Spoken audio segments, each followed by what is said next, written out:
এই কথা আমরা আপনাদেরকে বলছিলাম, কোনো মুমিনের জন্য রোজা ছেড়ে দেওয়ার কোনো সুযোগ নাই, আর কোনো কাফেরের জন্য রোজা রাখার প্রয়োজন নেই।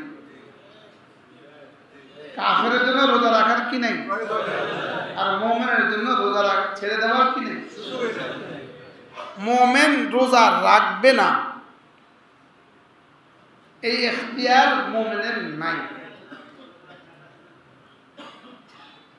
মুমিন রোজা রাখতে হবে না, দূর কি বাত, হবে না তো পরের কথা, রাখবে না এই ইখতিয়ার মুমিনের নাই।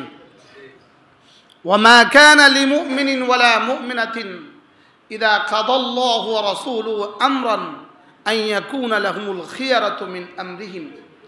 কোনো মুমিন নারী পুরুষের জন্য এই ইখতিয়ার শব্দটাই নাই যে আমি রোজা রাখবো কি রাখবো না, এটা জিজ্ঞাসা করার কোনো সুযোগ নেই। আমি রোজা রাখবো কি রাখবো না এটা জিজ্ঞাসা করার কি নেই, এটা জিজ্ঞেস করার কোনো সুযোগ নেই। যদি সে কি হয় বলে, যদি সে মুমিন। আর কোনো বেঈমানকে কি করতে হবে না, কোনো বেঈমান ইসলামের কোনো বিষয়ে মুকাল্লাফ না, কোনো বেঈমান ইসলামের কোনো কিছুই করতে হবে না। কার তার আযাবের জন্য তার বেঈমানই যথেষ্ট, তার বেঈমানি তার আযাবের জন্য তার কুফরই যথেষ্ট। এই জন্য তার কুফরের জন্য তার আযাবের জন্য নতুন করে রোজা না রাখার জন্য আযাব হবে না। কোনো বেঈমান নামাজ না পড়ার জন্য আযাব হবে না, কোনো বেঈমান রোজা না রাখার জন্য কি হবে না বলেন, আযাব হবে না। কিন্তু এটা এই কথাটা কোরআনে কারীমের এক আয়াতের সাথে সংঘাত আছে। এই কথাটা মা সালাকাকুম ফি সাকার, আল্লাহ তাআলা জাহান্নামীদেরকে জিজ্ঞেস করবে তোমাদেরকে কে জাহান্নামে ঠেলে দিয়েছে। তো জাহান্নামীরা বলবে ক্বালু, তারা বলবে লাম নাকু মিনাল মুসাল্লিন ওয়া লাম নাকু নুতঈমুল মিসকিন, আমরা নামাজ পড়নেওয়ালা ছিলাম না, আমরা মিসকিনকে খানা দেনেওয়ালা ছিলাম না, এর অর্থ যাকাত দেনেওয়ালা ছিলাম না, আমরা রোজা রাখতাম না, আর আমরা না যাকাত দিতাম না, আমরা নামাজ পড়তাম না। তো তাদেরকে জিজ্ঞেস করবে জাহান্নামে কেন আসছো, তারা বলবে আমরা নামাজ পড়তাম না, আমরা রোজা রাখতাম না, আমরা যাকাত দিতাম না। তাহলে প্রশ্ন, তাহলে তো বোঝা গেছে জাহান্নামে যাবে নামাজ ছেড়ে দেওয়ার কারণে, রোজা ছেড়ে দেওয়ার কারণে। তো এটার দুই জবাব। প্রথম জবাব হলো এটা আমরা বেনামাজি বলবে আমরা নামাজ পড়তাম না, বেরোজগারি বলবে আমরা রোজা রাখতাম না, যাকাত যারা দিত না তারা বলবে আমরা যাকাত দিতাম না, বেঈমান এটা বলবে কেন? তো এর তরজমা হলো লাম নাকু মিন মুতাকিদিস সালাহ, আমরা নামাজের ফরজিয়তের এতেকাদ করনেওয়ালা ছিলাম না, আমরা নামাজকে বিশ্বাস করতাম না, আমরা নামাজকে কি করতাম না। তাহলে কাফের বলবে আমরা নামাজকে বিশ্বাস করতাম না, আমরা রোজা বিশ্বাস করতাম না। রোজা যদি কেউ বিশ্বাস না করে, রোজা এই মুহূর্তে আমার উপরে ফরজ, আমি অসুস্থ রাখতে পারবো না, রাখবো না, আমি সফরে আমি রোজা রাখবো না, আমি বৃদ্ধ আমি রোজা রাখবো না, অসুস্থ হলে পরে কাজা করব, বৃদ্ধ হলে আর ফেদিয়ে দিয়ে দিব, সফর হলে পরে কাজা করব, এই তিন শ্রেণী ছাড়া বলেন, বেঈমান ছাড়া, বেঈমান বাদ, বেঈমান আলোচনার থেকে বাদ। কোনো বেঈমানকে রোজা রাখতে হবে এটা যে বলবে তার ইমানে সমস্যা আছে। বেঈমানকে রোজা রাখতে হবে এটা কেউ বলতে পারবে না। বলেন কি বলছি বলেন, বেঈমান রোজা রাখতেই হবে না, আর তাকে কেউ রোজা রাখতে হবে এটা বলতেও, তাহলে তাকে রোজা রাখতে হবে এটা আমি বলতে যাব কেন? এটা কোনো মুসলমান বলতে পারে না। কি বলছি বলেন, বেঈমান এই তুই রোজা রাখলি না কা, তাকে এই কথা বলার অধিকার আমার নাই, ইসলাম আমাকে এটা দেয় নাই। তাহলে এটা কোনো মুসলমান বলতে পারে না। এরপরে বাকি থাকলো কোনো মুমিন যদি রোজা না রাখে তাকে কেউ বলতে পারবে কিনা প্রশ্ন। কি বলছি বলেন, কোনো মুমিন যদি রোজা না রাখে বলেন তাকে কেউ বলতে পারবে কিনা? আমরা কেউ উত্তর শুনছি না, আমি প্রশ্ন না বলছি। কোন মুমিন রোজা রাখে না বলেন, সে সুস্থ, সে বাড়ি ঘরে আছে, সে বাড়িতে ঘরে আছে, সে মুসাফির না, সে মুকিম, সে সুস্থ, সে মুকিম, আর সে বয়োবৃদ্ধ নয়। এমন মানুষ যদি কোনো মুমিন মুসলমান দাবি করে আর সে রোজা রাখে না, তাকে যদি কেউ বলে এই তুমি রোজা রাখো নাই কেন, বলে তোকে কিন্তু রোজা রাখতেই হবে, অথবা তাকে কেউ ধমক দেয় রোজা না রাখলে কিন্তু পিটাবো, ইত্যাদি ইত্যাদি। এটা বললে যদি এটা বলতে পারবে কিনা, এটা শুধু বলতে পারবে না, এটা প্রতিটা মুসলমানের উপরে ফরজ। কি বলছি বলেন, কি বলছি বলেন, মনে বুঝেন না? এটা মুসলমানের উপরে কি বলেন, এটা প্রতিটা মুসলমানের উপরে ফরজ। এটা আমরা এই কাজটা আমরা করি নাই, এটা আমরা করি নাই, এটা আমাদের ব্যর্থতা। এটা আমরা করতে পারি না, এটা আমাদের কি, কিন্তু প্রতিটা মুসলমানের উপরে এটা জরুরি। তো তুমি নিজে নামাজ পড়বা, নামাজের কথা বলবা, তুমি নিজে রোজা রাখবা, রোজার কথা বলবা। এটা আমাদের দুটো জিম্মাদারি। আমি রাখা এটা আমার জিম্মাদারি, আর আমি রাখার কথা বলবো এটা আমার জিম্মাদারি। বলে এটা তোমাকে জিম্মাদারি কে দিয়েছে? এটা আমাকে আমার জিম্মাদারি, এটা আমার ইসলাম দিয়েছে, এটা আমার ইসলামী জিম্মাদারি। বলে এটা আমার ইসলামী কি, এটা আমার ইসলামী জিম্মাদারি, এটা আমার ইমানি জিম্মাদারি, এটা আমার ইমানি জিম্মাদারি। আচ্ছা, যেমন ধরেন আপনি গাড়িতে উঠছেন সায়দাবাদ, আপনার পাশে আপনার সিট, আপনি বসছেন, আপনার সিটের পাশে আরেকজন বসছে, উনি পেশাব করতে যাবে, উনি আপনাকে কি বলে গেল, আমি একটু নিচে যাচ্ছি, আমার সিটটা খেয়াল রাখবেন। বলে কি বলে না? আচ্ছা, এবার আরেক লোক এসে বলতেছে আমি এখানে বসবো, একটু যান, সরেন। তো আপনি কি বলবেন? লোক আছে, বলেন কি বলবেন? তো ওই বেটাকে, বেটা কি কি গাড়ি সিট কি কিনে ফেলছে বেটা, আমি বলবো সরেন। এবারটা কি, আপনি পিছিয়ে যান, আপনি পিছিয়ে যান, আমি বলবো আপনার কি হয়েছে। এবার কষায় চড় লাগাবেন কিনা বলেন? করতেছেন কেন? আপনারা বলছেন পিছিয়ে যেতে, আপনি এখানে বসার চেষ্টা করছেন কেন? যান, পিছিয়ে যান। আচ্ছা, যেই বেটা আপনার জিম্মাদারি যা দিয়ে গেল, এই বেটা আপনার খালতো ভাই, তালতো ভাই, দুলা ভাই, আপনার কি লাগে? আপনার কিছুই লাগে না, শুধু এতটুকু বলছে, কি বলছে? ভাই আমি একটু নিচে যাচ্ছি, আপনি একটু খেয়াল রাখেন, আমি নিচে যাচ্ছি, আপনি একটু খেয়াল রাখেন। এই কথা বলার দ্বারা যদি এই লোকটার সিটটা হেফাজত করা আপনার উপরে ফরজ হয়, আপনার উপরে জিম্মাদারি হয়, আপনি এর জন্য তার সাথে রীতিমতো কি করেন? ঝগড়া করেন, মারামারি করেন। হ্যাঁ, পালন করতে, কি পালন করতে হবে? আরেকজনের সিটটা কি করতে হবে? আমরা হেফাজত করতে হবে। কিনলে আপনাকে বলে গিয়েছে এজন্য। একটা মামুলি বিষয়, সিট কিন্তু পেছনেও আছে, সাইডেও আছে, আছে না? নাই, এমন কোনো অসুবিধাও নাই। উনি এখানে বসলে উনি এই সাইডে বসবে, অসুবিধাটা কি? লেকিন আপনি কিন্তু তার সাথে হাত খিচেন, তার সাথে যুদ্ধ করেন। আপনি কেন? আচ্ছা, আমার জিম্মাদারি, উনি বলে গেছে। হারামে মসজিদে, হারামে পাকে মসজিদে একজনের টুপি ধুয়ে গেছে, এমনি টুপি একটা ধুয়ে গেছে। এবার আরেকজন এসে বসতে চাইলে সাইডের ম্যান কি বলে? ভিন ভাষাভাষী, এক দেশীয় না, বুঝাইতেও পারে না। দেখো কি আছে বলেন? লোক আছে। আচ্ছা, এই টুপি রাখার কারণে, মোবাইলটা রাখার কারণে, চশমাটা রাখার কারণে যদি জিম্মাদারি এতটা গরজ হয়, ব্যাগ এটা রেখে যাওয়ার কারণে যদি এতটা গরজ হয়, এবার ওই বেটা থাপ্পড় থুপ্পড় খাইয়া পিছনে যায় বসছে। এবার ওই লোক আসছে বলতেছে আপনার সিটের জন্য আমি যুদ্ধ করছি। তো ওই বেটা বেশি থেকে বেশি থ্যাংক ইউ, বেশি থেকে বেশি কি বলে? Thank you very much. এর দূর বইলা ঠিক আছে, ওকে, বসে গেছে। এবার বলুন তো দেখি, আপনি রোজা রাখবেন না, আপনাকে বলার জিম্মাদারি দিয়েছে আল্লাহ ও তার রসুল। ও রোজা রাখবে না, ওকে বলার জিম্মাদারি দিয়েছে আল্লাহ ও তার রসুল। সুবহানাল্লাহ বলবেন না? জিম্মাদারি দিয়েছে কে বলেন? এখানে সিটটা হেফাজত করার জিম্মাদারি দিয়েছে কে? এটা নিয়ে ওয়াজ করছি, আল্লাহর আল্লাহ রসুল। অপরিচিত একজন এখানে সিটটা হেফাজত করার জিম্মাদারি দিয়েছে কে? আর এই জন্য আপনি বলতে বাধ্য, বলেন আপনি মনে করতেছেন এটা আমার উপর জিম্মাদারি, এটা আমার ফরিজা, এটা আমার দায়িত্ব, আমি এই সিটটাকে কি করতে হবে? হেফাজত করতে হবে। এটা বলা যদি আপনার এতটা ফরিজা হয়, এতটা দায়িত্ব হয়, এবার বলেন আল্লাহ রসুল যে নির্দেশ আমাকে দিয়ে দিয়েছেন যে না, তোমাকে প্রতিটা আমার, তোমাকে করতেও হবে, তোমাকে বলতেও হবে। কি বলছি বলেন? এই জন্য এটা বলে ফেললে যদি মহাভারতও অশুদ্ধ হয়ে যায়।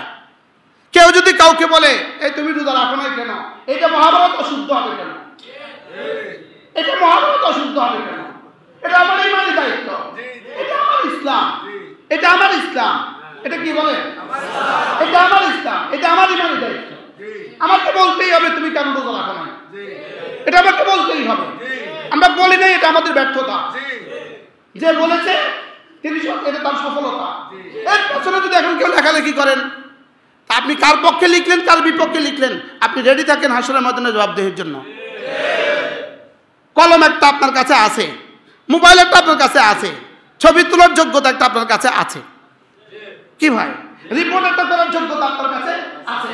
আপনি আপনি আর কোনো ইস্যু পাইলেন না এই চাকরিকে ঠিক করার জন্য? মনের কথা বুঝতে পারলাম না আমি। সাংবাদিকতার মহান পেশায় যারা উজ্জীবিত, আপনি আর কোনো পেশা পাইলেন না, আপনি আর কোনো পয়েন্ট পেলেন না, যে জাতিকে ঠিক করার জন্য আপনার কাছে আর কোনো পয়েন্ট নাই। আমার মনে হয় বুঝেন না, জাতিকে ঠিক করার জন্য আপনার কাছে আর কোনো পয়েন্ট নাই।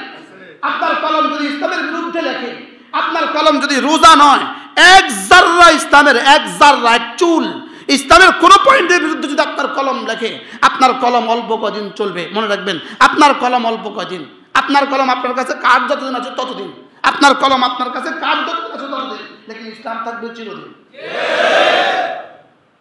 কি বলছি বলেন? কলম আছে বলে যা ইচ্ছে তা লিখতে পারবেন, লিখবেন। ছবি তোলার যোগ্যতা আছে বলে যা ইচ্ছে তা লিখে দিবেন। আপনার কাছে মোবাইল আছে, ও আপনার কাছে চ্যানেল আছে, আপনার কাছে কি আছে? আপনার কাছে চ্যানেল আছে, আপনার কাছে চ্যানেল আছে। কমন সেন্সকে জিজ্ঞেস করেন, কমন আকলকে জিজ্ঞেস করেন, কমন বিবেককে জিজ্ঞেস করেন। উচিত ছিল এই বাজারে প্রতিটা ব্যবসায়ী সচেতন হবে, প্রতিটা ব্যবসায়ী বলবে আমার দোকান রমজানে খুলবে না, আমি রমজানে দোকান খুলবো না। এটা ছিল প্রতিটা ব্যবসায়ীর উচিত। প্রতিটা চায়ের দোকানদার বলতো আমি এটা করব না। প্রতিটা মুসলমান বলবে আমি খাবো না, খেতে দিব না। উচিত ছিল কিনা বলেন? কি ছিল উচিত? আমি খাবো না। যে দোকানদারগুলো মনে করছেন আপনি লাল কাপড় টাঙ্গিয়ে ভিতরে খাওয়াবেন, আপনি অপেক্ষা করেন। আপনার ইমানে যেমন লাল, আপনি দোকানে লাল কাপড় লাগিয়েছেন, আপনার ইমানে আপনি লাল কাপড় টাঙ্গিয়েছেন। আর আপনি ভাইবেন না আপনি অনেক বড় লোক হয়ে যাবেন, আপনি এটা ভাইবেন না। আপনি অপেক্ষায় থাকেন রব্বে কারীমের সাথে যুদ্ধের জন্য, মালিকের সাথে যুদ্ধের জন্য আপনি অপেক্ষায় থাকেন। ইয়া আইয়ুহাল্লাযীনা আমানু, আপনি যদি কালিমা ওয়ালা হন, আপনার উপরে রোজা রাখাও ফরজ, আপনার উপরে রোজা রাখার জন্য বলাও ফরজ। রোজা কেউ রাখবে না তাকে বাধা দেওয়া আপনার উপরে ফরজ। এটা ইসলাম। এটা কি বলেন? এটা ইসলাম। এখন লিখবেন সাংবাদিক, আপনি লিখবেন আপনি সাংবাদিক, আপনি মহান সাংবাদিক। আপনি এখন লিখবেন মোশতাক সাহেব এই ওয়াজ করেছে, মোশতাক সাহেব এই বক্তব্য দিয়েছে, আপনি লিখবেন, লিখতেই পারবেন। জীবনের পেছনেও অনেক লিখছে, সামনেও অনেক লিখবে, লেকিন আখিরাত অনন্ত। আখিরাত কি? আখিরাত অনন্ত। এখন আখিরাত চিরসত্য। ওমা ইয়ালফিযু মিন কাওলিন ইল্লা লাদাইহি রাকীবুন আতীদ। যেটা পারবেন, যেটা মুখে আসবে সেটাই লিখে দিবেন, যেটা চাইবেন সেটাই লিখে দিবেন। এখানে কোনো বিধি নিষেধ নাই, এখানে কোনো বিধি নিষেধ নাই। ইসলামের বিরুদ্ধে আপনার কলম উঠে কিভাবে? ইসলামের এক জাররার বিরুদ্ধে আপনার কলম উঠে কিভাবে? আপনি ইসলামের বিরুদ্ধে লিখবেন কিভাবে? আপনার তো উচিত ছিল এটাকে সুন্দর করে প্রকাশ করা, আপনার উচিত ছিল এটাকে সুন্দর করে প্রকাশ করা। কোন হিন্দুকে রোজা রাখতে বলবে কেন? কোন হিন্দুকে রোজা রাখতে বলছে কে? কোন হিন্দুকে রোজা রাখতে বলবে কেন? এটা পুরো পৃথিবীর মিডিয়ায় বলতে হবে কেন?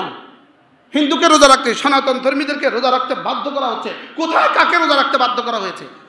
কোন হিন্দুকে রোজা রাখতে বাধ্য করা হয়েছে? তার ইমান নাই, তার রোজা কিসের আবার? হ্যাঁ, ইমানে নাই, রোজা লই টানাটানি, তার তো ইমানে নেই।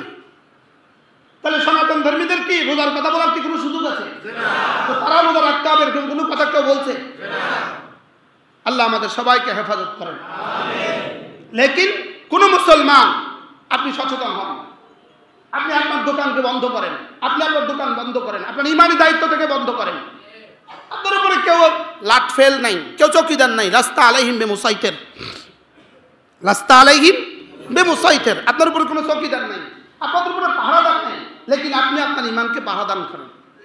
আপনি আপনার ইমানের পাহারাদারি করেন, আপনি আপনার ইমানের পাহারাদারি করেন, নিজের দোকানকে নিজে সামলান। দুই চার কয় টাকা বিক্রি করবেন, আর এই দোকানে রমজানে কয় টাকা বিক্রি করবেন? অপেক্ষায় থাকেন। এরপরে যেটা হবে ভয়াবহ হবে। আল্লাহর সাথে যুদ্ধ করে কেউ টিকে না, বলেন। আল্লাহর সাথে যুদ্ধ করে কেউ আল্লাহর সাথে যুদ্ধ করে কেউ টিকে না। আমাদের কুমিল্লা একটা ব্যবসায়ী আছে, হোটেল সালাউদ্দিন, নাম শুনছেন আপনারা? এটা আব্বা যখন ধামতি পড়ায় তখনও এটা ছিল। আব্বা আমরা একদিন জিগাই রে হোটেল সালাউদ্দিন আসেনি। আমি কি আব্বা মানি? আমরা যখন ধামতি যাইতাম তখন হোটেল সালাউদ্দিনে খাইয়া যাইতাম। আমি কি এত আগের এটা? তো এই মালিক আমাদেরকে খুব মহব্বত করে। পুরো রমজানে, সে রমজানের প্রথম দিন থেকে ঈদ পর্যন্ত সমস্ত কর্মচারীদেরকে ছুটি দিয়ে দেয়। সে ইফতারও বিক্রি করে না, পুরো মাস ছুটি দিয়ে দেয়। ঈদের পরের দিন সে দোকান খোলে। কত বছর তার বয়স? হোটেলের বয়স কত বছর? আমার আব্বার বয়স কি? বরকতের পর বরকত এই সমস্ত দোকানে। আর আপনারা লাল কাপড় টানায় খান, তারপরে কি বলে কালা কাপড় কর না, কালো কাপড় টানা কি করেন? খান। ইভেন ওরা যদি কেউ বলে আমি হিন্দু, আর বলে কি বলে না, বলেন আমি হিন্দু। কয় টাকা বিক্রির জন্য? কার সাথে যুদ্ধ করলেন? আল্লাহর সাথে যুদ্ধ করলেন। আর এদের পক্ষে যে লিখবেন আপনিও আল্লাহর সাথে যুদ্ধে শরীক হলেন। এদের পক্ষে যে লিখবেন আপনিও আল্লাহর সাথে যুদ্ধে শরীক হলেন। এই জন্য আল্লাহ তাআলা আমাদের সকলকে হেফাজত করেন, সকলে বলেন আমিন। মনে হয় যেন রাষ্ট্রীয় বিশাল ইস্যু হয়ে গেছে, এটা সারা পৃথিবীর জন্য একটা বড় ইস্যু হয়ে গেছে।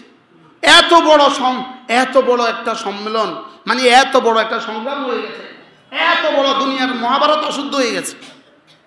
মানুষকে মহাভারত শুদ্ধ হয়েছে না, মহাভারত তো অশুদ্ধ হয়েছিল, এটা আবার শুদ্ধ হইব কেমন? কি এটা কি অশুদ্ধ না শুদ্ধ? এটা আবার শুদ্ধ হইব কেমন? এই জন্য প্রবাদ এটা আমি পাল্টাই দিয়েছি। বারহাল আল্লাহ তাআলা আমাদের সকলকে বুঝ দান করেন। তাহলে রোজা কে রাখবে বলেন? আর কে রাখবে না? তাহলে আমাদের বাজারে রোজা কে কে রাখবে না? কোনো কাফের আর কোনো মুমিন। তাহলে এই মসজিদে এই মুহূর্তে 5 তলা মসজিদে যতজন আছেন আপনারা, ভিতর বাইরে যতজন আছেন, আমরা মুমিন আছি না কাফের আছি?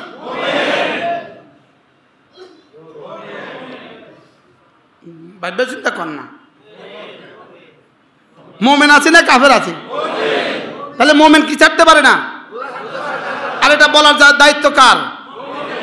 মুমিনের। কেন? কে দিয়েছে বলার দায়িত্ব? ওই বেটা সিট হেফাজত করার দায়িত্ব কার? কি লিগা? ওহো, জিম্মেদারি দিয়ে গেছে আমাকে। এক বেটা খালতো ভাই জিম্মেদারি দিছে না? অপরিচিত মানুষ, জীবনে আর কখনো আগেও দেখা হয় নাই, পরেও দেখা হবে না, তিনি আপনাকে জিম্মেদারি দিয়ে গেছেন, এ ভাই আমার সিটটা একটু খেয়াল রাখেন। আপনি এই জন্য কি পরিমাণ যুদ্ধ করেন, আর এখানে আমার রব আমাকে জিম্মেদারি দিয়েছেন। কে জিম্মেদারি দিয়েছেন? আপনারা কে কইছে বলেন? আপনারা কে কইছে বলেন? সব বলবেন আমাকে আল্লাহ রাসূল বলছেন। কি হয়? আমাদের একজনকে জেলখানা জিজ্ঞেস করছে, আপনি জিহাদের কথা বললেন কেন? আপনি জিহাদের ওয়াজ করলেন কেন? আমার পেছনের জন্য আমাকে বলে গেছে। আমাকে আমার পেছন মুফতি জসিমউদ্দিন রহমানি বলছে, আপনি জিহাদের কথা বলছেন, আমার পেছনের জন্য আমাকে বলে গেছে। মানে আপনার পেছনে কে? তো নিজের ওস্তাদের নাম করছে, ওস্তাদ তো কবরে চলে গেছে। কি বলে? উনি ওনার সাইফুল হাদিসের নাম বলছে। তো ওনারে কে বলছে? উনি ওনার সাইফুল হাদিসের নাম বলছে। তো এরপরে ওনারে কে বলছে? যেতে যেতে বলতেছে আমাকে মুহাম্মদুর রাসূলুল্লাহ বলছে সাল্লাল্লাহু আলাইহি ওয়াসাল্লাম। আমি এই জন্য বলছি। আমরা এগুলো কেন বলি? আমাদের জিম্মাদারি, এগুলো আমাদের জিম্মাদারি, আমাদের বলা। আমরা পারি না, আমরা আমাদের ব্যর্থতা, আমাদের দৈন্যতা। যদি কেউ করে তাকে সাহস দিবেন। তাকে কি দিবেন? কি উচিত ছিল বলেন? হ্যাঁ, কি পরিমাণ থ্যাংক ইউ দেওয়া উচিত ছিল যে আলহামদুলিল্লাহ আমাদের লক্ষ্মীপুরে একজন মানুষ আলহামদুলিল্লাহ দোকানে দোকানে হেঁটে হেঁটে মানুষকে বলেছে ভাই তোমরা রোজা রাখো। সাহস দেওয়া উচিত ছিল কিনা? আরে এর বিপরীতে কি ভাই? লেখালেখি যে যা পারে, মোবাইল একটা আছে বাস, যে যা পারে লিখতে। ওনার মোবাইল, ওনার কি কলম আপনার হাতে, কলম আপনার হাতে, লেকিন কলম এখানেও আছে। কলম কি আছে বলেন? এখানেও কলম আছে, এখানেও কলম আছে, কলম আপনার হাতে। আরেকজন বলতেছে দেখা হবে আখিরাতে। কি ভাই সুন্দর বলছে, কলম আপনার হাতে, দেখা হবে কি আখিরাতে। আল্লাহ আমাদের সকলকে বোঝা আমার সহজ করে দেন। আমি আপনাদের সামনে কোরআন কারীমের যে আয়াতে কারিমা পড়েছি, রব্বে করিম রমজানের আয়াতের সাথে এই শব্দটা জুড়ে দিয়েছেন, ওয়াইদা সাআলাকা ইবাদি আন্নী ফাইন্নী করিব উজিবু দাওয়াতাদ দাঈ ইযা দাআনি ফালইস্তাজিবু লি ওয়ালিউমিনু বি লাআল্লাহুম ইয়ারশুদুন। রব্বুল আলামিন রমজানের মোট 5টা আয়াত নাযিল হয়েছে। কয়টা আয়াত? 3টা আগে গেছে, কুতিবা আলাইকুমুস সিয়াম, এখান থেকে ধারাবাহিকভাবে 3টা আগে গেছে। 5ম নাম্বারটা হলো উহিল্লা লাকুম লাইলাতাস সিয়ামে আর রাফাত, এই হলো 5ম নাম্বার। মধ্যবর্তী আয়াতে কারিমা আল্লাহ তাআলা বলেন, আমার বান্দারা যখন আপনাকে জিজ্ঞেস করবে, ওয়াইদা সাআলাকা ইবাদি, আমার বান্দারা যখন আপনাকে জিজ্ঞেস করবে, আন্নি, আমার ব্যাপারে জিজ্ঞেস করবে, আপনাকে যখন আমার বান্দারা আমার ব্যাপারে জিজ্ঞেস করবে, তা আপনি ওদেরকে বলে দেন, ফাইন্নী করিব, আমি তোমাদের কাছেই আছি। ওরা যখন আপনাকে জিজ্ঞেস করবে রব কোথায়, তা আপনি ওদেরকে বলে দিবেন আমি তোমাদের কাছেই আছি, আমি তোমাদের কি আছি? কাছেই আছি। তাহলে আল্লাহ আমাদের কাছে না দূরে? কত কাছে!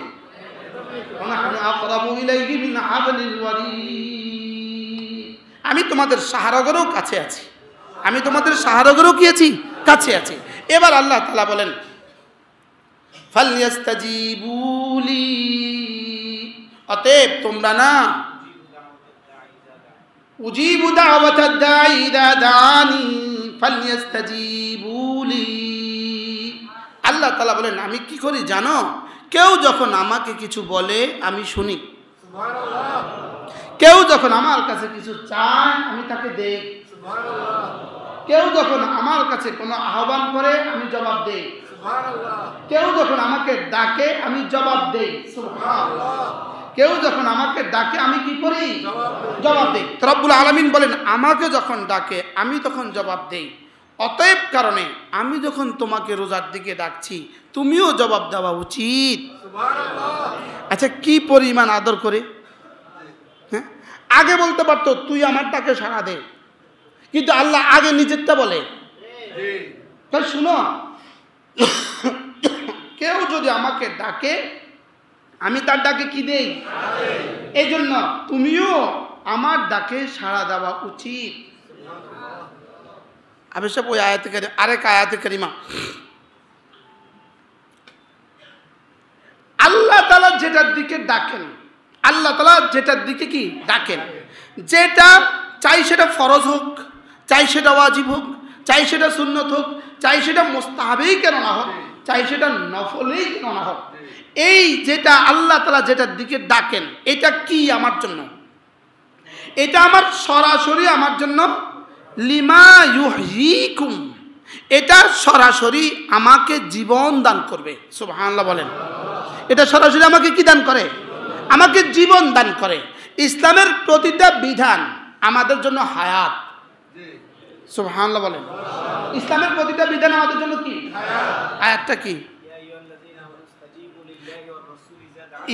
ইস্তাজিবু থেকে আমার কথা মনে হয়েছে, ইয়া আইয়ুহাল্লাযীনা আমানু ইস্তাজিবু লিল্লাহি ওয়া লির-রাসূল ইযা দাআকুম লিমা ইউহয়িকুম।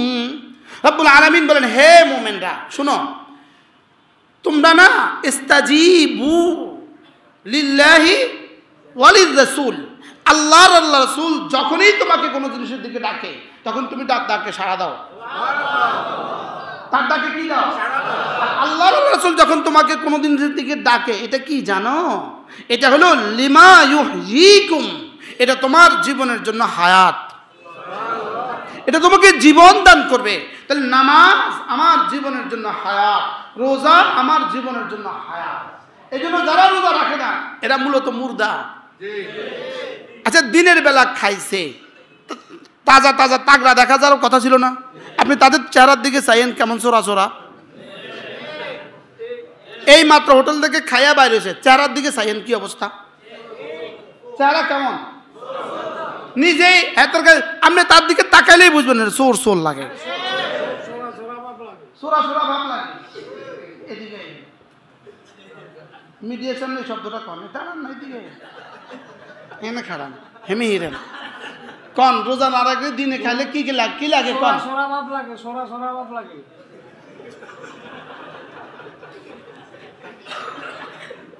কিছু মানে কিছু আপনি কইবেন নি, মিডিয়ার সামনে কইবেন নি। দেখছেন নি উম্মত কি বুঝা বুঝছে? দেখছেন নি আল্লাহ তাআলা বলেন লিমা ইউহয়িকুম ইদা দাআকুম লিমা ইউহয়িকুম। আল্লাহর রাসূল তোমাকে যে জিনিসের দিকে ডাকে এটা কি? তোমার জীবনের জন্য হায়াত। এটা তোমার জীবনকে জীবন দান করবে। সুবহানাল্লাহ। তোমার জীবনকে কি দান করবে? এরপরে কি? এবার ওয়ালামু আন্নাল্লাহা ইয়াহুলু বাইনাল মারই ওয়া কলবিহি ওয়া আন্নাকুম ইলাইহি তুহশারুন।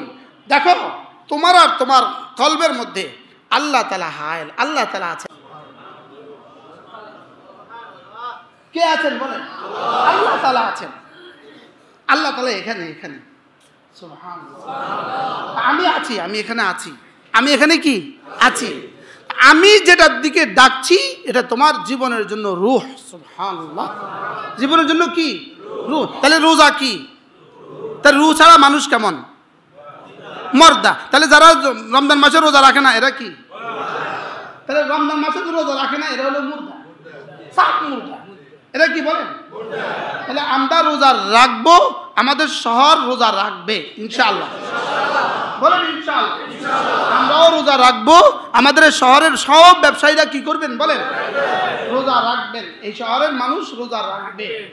আল্লাহু আকবার। কারণ আমরা আজকে বুঝছি রোজা হলো আমাদের জীবনের জন্য হায়াত।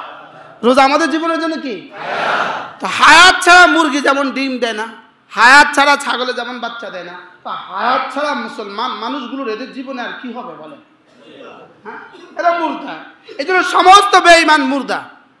হযরত মাওলানা হাবিবুল্লাহ মিসবাহ রাহমাতুল্লাহ তিনি একবার বলেন, বেঈমানকে বেঈমান বললে বেঈমান বড় নারাজ হয়। বাস্তব না বাস্তব? আপনি চিহ্নিত কোনো কাফেরকে বলেন, এই বেঈমান, তুই আমার বেঈমান করলি কে? আর বলবে কি বলবে না? তুই আমার বেঈমান করলি কে? আমি তোর লগে বেঈমানি করলাম, হবে তুই আমার বেঈমান করলি কে? বেঈমান পৃথিবীতে সবচেয়ে বড় গালি। বেঈমান দুনিয়াতে সবচেয়ে বড় কি? বেঈমান দুনিয়াতে সবচেয়ে বড় গালি। তো বেঈমানও নিজেকে বেঈমান করতে রাজি না। বেঈমান নিজের বেঈমান করতে কি? তারে বেঈমান করলে সে নারাজ হয়। তাহলে বেরোজগারি মূলত বেরোজগারি না, মূলত বেঈমান। আর এই বেঈমানের পক্ষে যদি কেউ লেখে, হ্যাঁ বেঈমান। বেঈমানের পক্ষে আবার সাপোর্ট করতে পারি কি ভাই? আমরা তো বেঈমানকে রোজা রাখতে বলি না, আমরা তো বেঈমানদেরকে রোজা রাখতে বলি না। কোনো বেঈমানকে রোজা রাখার দরকার নেই, কোনো বেঈমান রোজা রাখার দরকার নেই। লেকিন যিনি নিজেকে মুমিন বলবেন তিনি রোজা ছাড়তে পারবেন না। আল্লাহ আমাদেরকে বুঝদান করেন। তাইলে আল্লাহ তাআলা যে বিধান দিয়েছেন এই বিধানগুলো কি? এ হায়াত, রূহ। হায়াতের আরবি কি? রূহ। হায়াতের আরবি কি? এই জন্যই তো জিবরিলকে রূহ বলে। জিবরিলকে কি বলে? জিবরিলকে রুহুল আমিন কেন বলে? নাযালা বিহির রুহুল আমিন। জিবরিলকে রূহ কেন বলে? জিবরিল হায়াত নিয়ে আসে, এই জন্য জিবরিলকে রূহ বলে। সুবহানাল্লাহ। জিবরিল সমস্ত নবীদের কাছে কি নিয়ে আসছে? ওহী নিয়ে আসছে। কে? জিবরিল ওহী নিয়ে আসছে, এই জন্য জিবরিলকে কি বলে? রুহুল আমিন বলে। নাযালা বিহির রুহুল আমিন। এই জন্য মা তাদরি মাল কিতাব ওয়ালাল ঈমান ওয়া কাযালিকা আওহাইনা ইলাইকা রূহাম মিন আমরিনা মা কুনতা তাদরি মাল কিতাব ওয়ালাল ঈমান। আমি আপনার কাছে রূহ পাঠিয়েছি, রূহ পাঠিয়েছি। রূহ আসার আগ পর্যন্ত আপনি কিছুই জানতেন না। 40 বছর আগ পর্যন্ত আপনি কিছুই জানতেন না।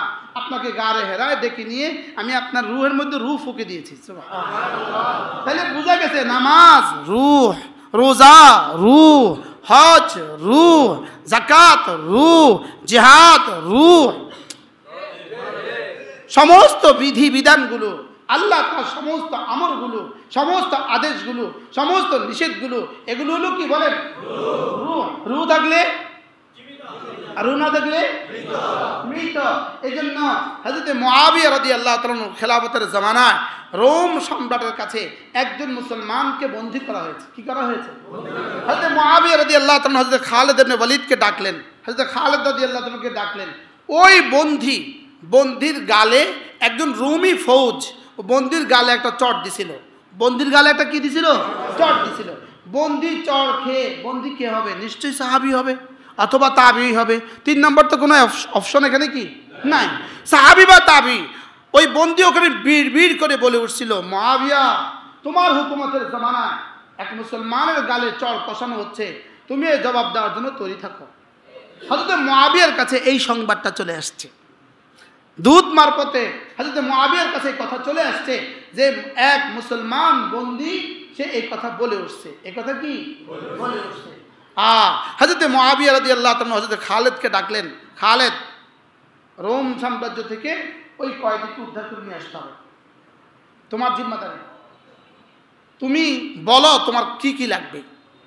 এই নাও খাজানচির চাবি, আর এই মুজাহিদিন সৈন্য কত লাগবে নাও, অস্ত্র কত লাগবে নাও, মাল কত লাগবে বাইর করো, লেকিন ওই মুসলমানকে উদ্ধার করে নিয়ে আসতে হবে।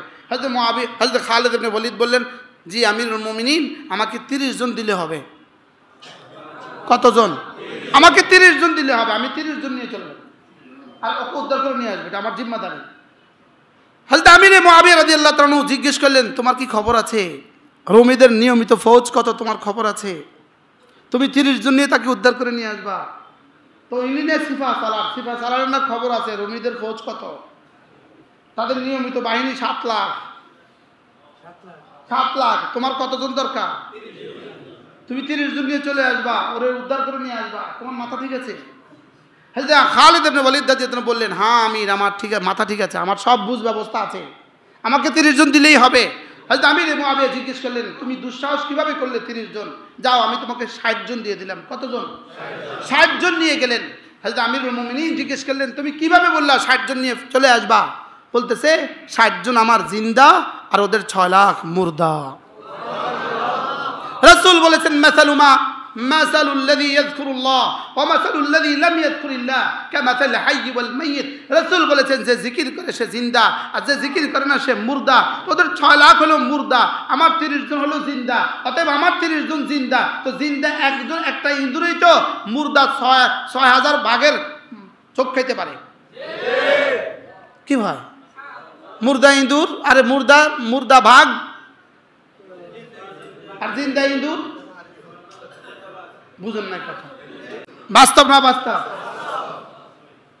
হযরত খালিদ রাদিয়াল্লাহু তাআলা বললেন, ওরা মুর্দা, আমরা জিন্দা, অথবা আমার 30 জন যথেষ্ট। আমিরুল মুমিনিন তাকে 60 জন দিয়ে দিলেন। হযরত খালিদ ইবনে ওয়ালিদ হামলা করলেন। রোমীদের 9000 5000 গোলাম, 4000 বান্দি। সুবহানাল্লাহ। 5000 গোলাম, 4000 বান্দি হাঁকায়া নিয়ে আইছে রোম থেকে, আর ওই মুজাহিদকে নিয়ে আসছে। সুবহানাল্লাহ বলে। মানুষ গেছে কয়জন? নিয়ে আইছে কয়জন? 9000। আচ্ছা 9000 হাঁকাই কত লাগে? 900 জন। কি ভাই, 9000 এর মধ্যে 9000 এর হ্যান্ডকাপ লাগায় যত লাগে 90 জন। হযরত আমিরুল মুমিনিন ওই মুজাহিদকে সামনে রাখলেন, সামনে রেখে বললেন যে, রুমি তোমাকে চট দিছে, এদের মধ্যে সে আছে? আছে এটা। সুবহানাল্লাহ বলে, লাগাও তার গালে কষায় চড় লাগাও, আমাকে নাজাত দাও হাসরের ময়দান থেকে। তোমার চড় তুমি লাগাও, তোমার প্রতিশোধ তুমি নাও, এক চড়ের বিনিময়ে এক চড় লাগাও, এক চড়ের বিনিময়ে এক চড়। কি ছিল মুসলমান? আচ্ছা এই মুসলমান এখন রোজার কথা বলছে, ও মুসলমান এখন তার বিরুদ্ধে লাগে। এটা মুসলমান, এটা মুমিন, এটা মুসলমান। এই তোমাদের জন্য আমরা যুদ্ধ করছি, তোমাদের জন্য আমরা এত কুরবানি করছি, তোমাদের জন্য আমরা এত কষ্ট করছি, তোমাদের জন্য আমরা রাত নিশিরাত যাচ্ছি, তোমাদের জন্যই। বিজেপি যদি এতে হামলা করে শুধু আমাদেরকে মারবে না, বুঝেন না? শুধু আমাদেরকে মারবে না, হ্যাঁ হ্যাঁ, কারণ তোমার বায়োডাটার মধ্যে তো ইসলাম লেখা আছে, তোমার আইডি কার্ডের মধ্যে তো ইসলাম লেখা আছে, তোমার পাসপোর্টে তো ইসলাম লেখা আছে। শুধু হুজুরদেরকে মারবে না, শুধু হুজুরদেরকে, শুধু হুজুরদের, হ্যাঁ হুজুরের মারতো গাই, এর হিসেবে লোক আছে না, ফিডাইতো না। এই মুসলমান, যে মুসলমান রোজার কথা একটু বলছে বাস তার মাইন্ডে লাগছে, হ্যাঁ দেশটা কি হয়ে গেছে, দেশটা ইসলামী হয়ে গেছে, রোজার কথা বলছে, একজনের রোজার কথা বলছে। এই মুসলমান, এটা ইসলাম, এটা ইসলাম না? এই ইসলাম দিয়ে কি করবেন আপনারা? কি পরিমাণ ফিডা অপেক্ষা করতেছে? কোন মেশিন যদি নষ্ট হয় এটা কি করে? ফিডা খায়, বুঝলেন না কথা? মোবাইল নষ্ট হয়েছে এটা কি খায়? ফিডা খায়, এটা ফিডা খায়। সাইকেল নষ্ট হয়েছে এটা কি খায়? রিক্সা নষ্ট হয়েছে এটা কি খায়? সিএনজি নষ্ট হয়েছে এটা কি খায়? কথা কয় না। বাস নষ্ট হয়েছে এটা কি খায়? টেবিল চেয়ারটা নষ্ট হয়েছে এটা কি খায়? মুসলমান নষ্ট হয়েছে তো কি খাবে? কি পরিমাণ ফিডা আইতেছে, হ্যাঁ? আমার জান, আমার মাল, বলেন আমার জান, আমার মাল, আমার জীবন, আমার যৌবন, আমার হায়াত, আমার মৌত লিল্লাহি রাব্বিল আলামিন।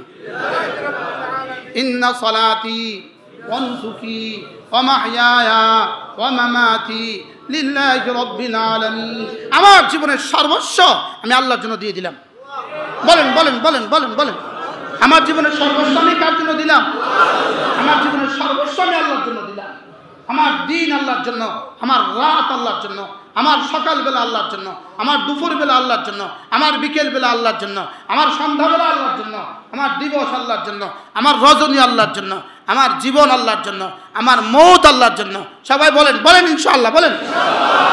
কি বলছি বলেন, একজন একজন বলেন, একজন একজন বলেন। কার জন্য বলেন? আল্লাহ আমাদেরকে তৌফিক দান করেন। কথা অনেক দূর চলে গেছে না? আমি তো আসল উদ্দেশ্য থেকে কত দূরে চলে গেছি। কি করব? কলিজার ব্যথার কারণে কথা আসতেছে, হ্যাঁ কিছু বললেই সমস্যা হয়ে গেছে। এই ইসলাম ফিডা ছাড়া আর কি আছে আপনাদের কিসমতে? আল্লাহ আমাদের সকলকে হেফাজত করেন। আল্লাহ যেন আমাদের জাতিকে, আমাদের দেশটাকে কিয়ামত পর্যন্ত হেফাজত করেন। আল্লাহ আমাদের দেশটাকে বাঁচান। এই মুসলমান, এই মসজিদ, এই মাদ্রাসা, এই আজাদি না হলে আমাদের দেশ টিকবে না। আমাদের দেশ কি টিকবে না? আমার নামাজের মধ্যে আমার দেশ টিকে আছে, আমাদের রোজা দিয়েই আমাদের দেশ টিকে আছে। আর না হয় এত দুর্নীতিতে কোনো দেশ টিকতে পারতো না। এত দুর্নীতি করে কোনো দেশ কি প্রশ্নই আসে না, এত দুর্নীতি করে কোনো দেশ টিকবে। আমরা টিকে আছি শুধু আমাদের ইসলামের বরকতে। ওই দিন শ্রীমঙ্গলে আমার এক বয়ান ছিল, শ্রীমঙ্গলে যারা ডিউটিতে আছে তার মধ্যে একজন ওই বয়ানে ছিল। উনি আমাকে বললেন, হুজুর ভয়াবহ ভয়াবহ দেশের হালত, ভয়াবহ হুজুর, দেশের হালত ভয়াবহ। আপনারা হলেন প্রথম টার্গেট, আপনারা প্রথম টার্গেট, আপনারা প্রথম টার্গেট। আল্লাহ যদি আপনাদেরকে হেফাজত করে, উনি বলতেছে আল্লাহ যেন আপনাদেরকে কি করেন। এই জন্য পুরো জাতি বুঝে, আলহামদুলিল্লাহ আমাদের পুরো প্রশাসন বুঝে এদেশে ওলামা ইকরামের প্রয়োজন কত, এটা আমাদের প্রশাসন বুঝে। আমাদের প্রশাসন বুঝে যে এদেশে ওলামাদের কি প্রয়োজন কত। ওলামা শূন্য দেশ, রাখাল শূন্য ছাগল। ওলামা শূন্য দেশ, রাখাল শূন্য কি ছাগল। আল্লাহ তাআলা মেহেরবানি করে আমাদের দেশকে হেফাজত করেন, আমাদের ঈমান হেফাজত করেন, আমাদের আমল হেফাজত করেন।